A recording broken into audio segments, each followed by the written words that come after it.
Bonjour Mampagé, voici mon rapport de laboratoire pour le code sur Python. Donc pour commencer, lors de ce code, il sera possible d'interagir avec l'ordinateur sous la forme d'une quête à remplir.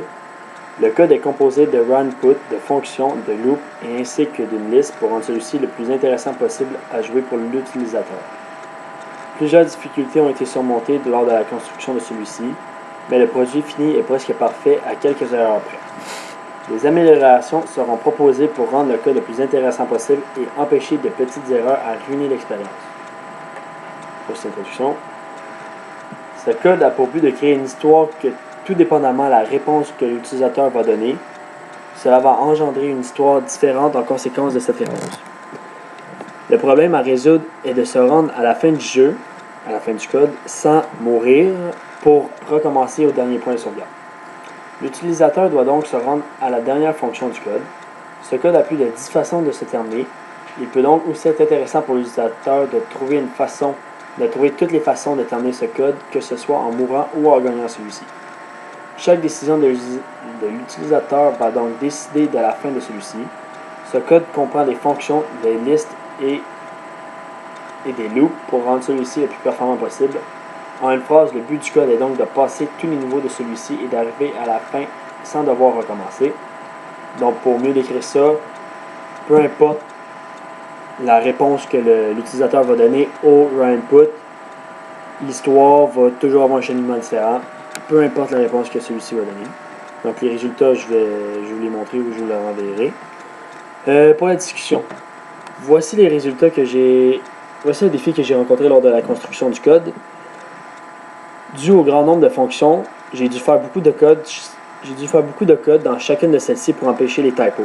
Donc, c'est-à-dire que, comme vous avez pu le remarquer dans mon code, j'ai approximativement 8 fonctions qui, dans chacune de ces fonctions-là, a des while loops qui disent que si la réponse n'est pas soit 1, 2 ou 3, ça repose la question en disant qu'il y a une erreur dans la réponse de l'utilisateur. Donc, au lieu de faire une fonction complète qui, lorsqu'il y a une erreur dans le code, ça réfère à la fonction, j'ai décidé de faire une fonction pour chacune des fonctions de mon code. Donc ça a été beaucoup plus long. J'aurais pu raccourcir ça en faisant vraiment une fonction au lieu d'utiliser this while.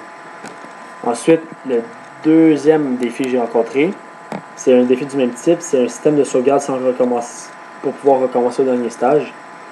Donc, ce défi-là, c'est un peu le même défi que pour les typos. Donc, quand on peut voir dans mon code, c'est quand je dis lorsque la réponse de l'utilisateur n'est pas bonne, il est référé à la partie Game Over, qui là, il va dire veux-tu recommencer le jeu, puis ça dit la raison pourquoi il est mort, puis là, ça ramène l'utilisateur au niveau où il a manqué la question. Et au lieu d'avoir fait 8 Game Over comme je l'ai dans mon code, j'aurais pu faire un Game Over qui ramène l'utilisateur exactement au point où est-ce qu'il a manqué la question. Et finalement, le dernier défi que j'ai rencontré, c'est la liste. J'ai la difficulté à utiliser le runput pour permettre à l'utilisateur de choisir un item dans la liste. Donc, ça veut dire que la question que je posais, c'est quel item veux-tu choisir? Je demandais à l'utilisateur de répondre avec un chiffre. Avec le runput, j'ai la difficulté à utiliser le runput pour choisir un item dans la liste. Ça ne marchait pas super bien. Donc, voici les solutions que j'ai trouvées pour les défis que j'ai rencontrés. Donc, pour le premier défi, j'ai fait un loop pour le runput que j'utilisais qui demandait une réponse. Oui. Donc, j'ai utilisé un loop, comme j'ai dit précédemment. J'ai utilisé un loop qui permettait de reposer la question, que si la réponse n'était pas 1, 2 ou 3, le message unique apparaissait et demandait de recommencer tant aussi longtemps que la réponse n'était pas une des 3 ou 2 réponses qui étaient dans mon loop. Généralement, c'était soit 1 ou 2 ou 3. Ça fait 6 fois que je répète. Puis, donc, ce loop-là, il permettait vraiment que si l'utilisateur avait un typo, le message d'erreur apparaissait, puis il disait recommence s'il te plaît. Puis, généralement, il était toujours différents messages pour que ce soit un peu plus drôle à jouer. Donc, ça, en même temps, c'est aussi l'erreur que j'ai faite. J'aurais pu faire une fonction d'erreur au lieu de faire un while loop pour chacun des typos possibles. Ensuite, le deuxième problème que j'ai résolu, c'est pour recommencer l'utilisateur au dernier point de sauvegarde, une fonction était construite par rapport au point où l'utilisateur est mort. Pour lui dire qu'il avait perdu la partie, il lui demandait s'il voulait reprendre au dernier point de sauvegarde. Pour cela, j'ai utilisé les fonctions. Oui, c'est ça. Donc, pour que l'utilisateur revienne au point où il est mort, donc pour recommencer la question, pour pas qu'il meure puis que le jeu finisse, j'ai utilisé un return. Le return, ça a vraiment été pratique pour moi dans le sens que s'il disait la réponse 1, là tu as choisi telle affaire, c'est pas bon. Donc, return, mettons c'est la question part 1, ça return part 1, ça pose la question tout de suite. Donc, ça a vraiment assez pratique. Donc, peu importe ce que tu es dans le code, tu peux référer l'utilisateur à une autre fonction à partir d'une fonction. Ça, j'ai remarqué qu'il y a beaucoup d'autres personnes qui l'ont fait. Et pour la liste, je n'ai pas ajouté ou enlevé des éléments de celle-ci, tout dépendamment de la réponse de l'utilisateur donnée. Je me suis seulement contenté de printer les éléments de l'utilisateur que l'utilisateur a choisi à l'aide de la liste ou du code approprié de celle-ci.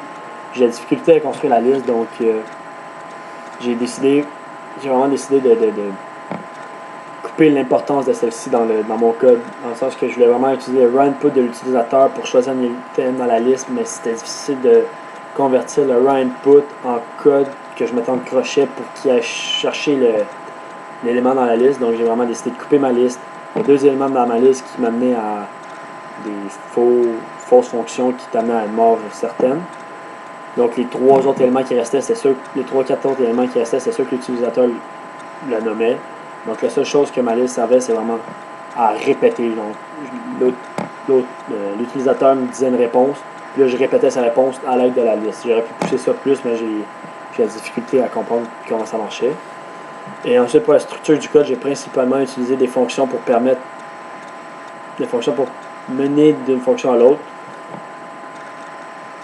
Ça? Oui. J'ai vraiment utilisé des fonctions tout le long de mon code, puis pour passer d'une fonction à l'autre, j'ai utilisé des returns. Donc, mettons, s'il disait réponse 2, ça faisait un petit texte, ça disait return part 4, part suivante. Donc, c'était vraiment pratique et rapide comme technique pour changer de niveau. Puis finalement, les améliorations. Non, je suis en train de skipper un bout. Les limitations du code, c'est. Comme on a remarqué en classe, il y a un typo qui a été oublié. Il a été oublié de corriger lorsque le code a mené à l'utilisateur s'il veut recommencer au dernier niveau de sauvegarde. OK. Un typo a été oublié de corriger lorsque l'utilisateur demande s'il veut. L'ordinateur demande si. Excusez-moi. Un typo a été oublié lorsque l'ordinateur demande à l'utilisateur s'il veut recommencer le jeu. Donc, l'ordinateur demande voulez-vous recommencer le jeu? Là, si l'utilisateur se trompe, il dit pas oui ni non. J'ai oublié de mettre mon while loop à cet endroit pour reposer la question. Donc, si l'utilisateur rentre aile de poulet, ça va faire planter le programme.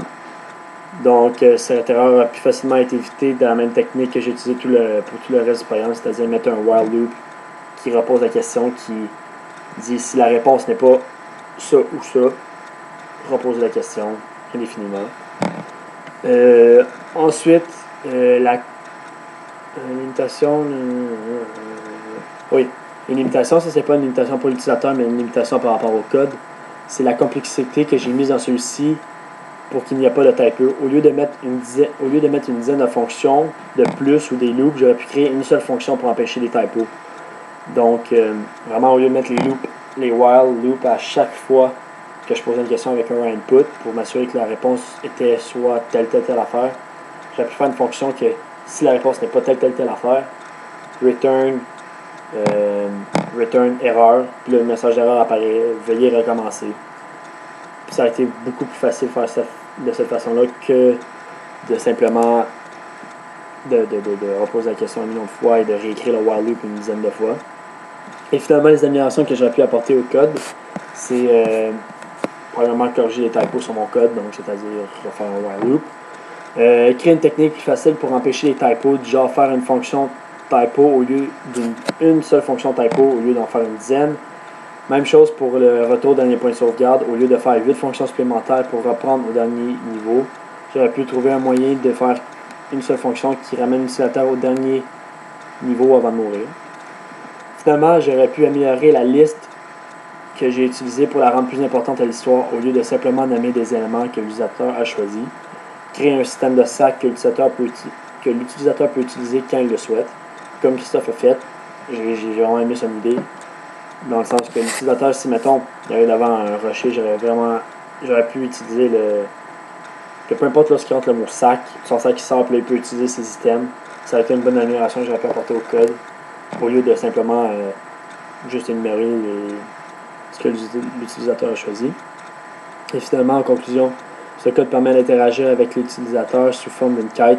Cela est possible à cause de nombreuses fonctions de loop ainsi qu'une liste.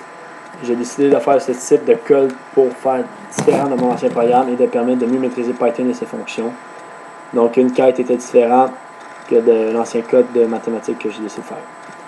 Donc c'est à peu près ça pour mon rapport de laboratoire. Merci et je vais vous envoyer mon flowchart avec mon vidéo.